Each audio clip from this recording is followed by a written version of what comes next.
অনিয়মিত বৃষ্টি, তাপমাত্রা বৃদ্ধি এবং তাপ প্রবাহের কারণে বাংলাদেশের ধান উৎপাদন কমছে।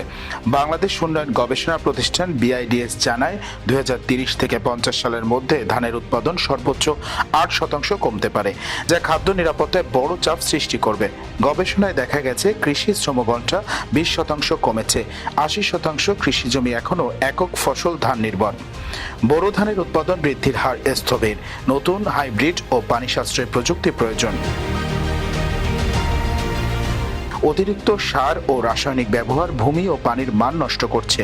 বিশেষজ্ঞরা বলছেন, ফসল বৈচিত্র্য, আধুনিক কৃষিযন্ত্র, পানি ব্যবস্থাপনা ও টেকসই পদ্ধতি না নিলে 2050 সালের মধ্যে খাদ্য নিরাপত্তায় ঝুঁকি বাড়বে। পরিকল্পনা সচিব শাকিল আক্তার উল্লেখ করেন, কৃষি তথ্য ব্যবস্থায় অসঙ্গতি ও প্রকল্প বাস্তবায়নের ত্রুটি কৃষি উন্নয়নে বাধা দিচ্ছে।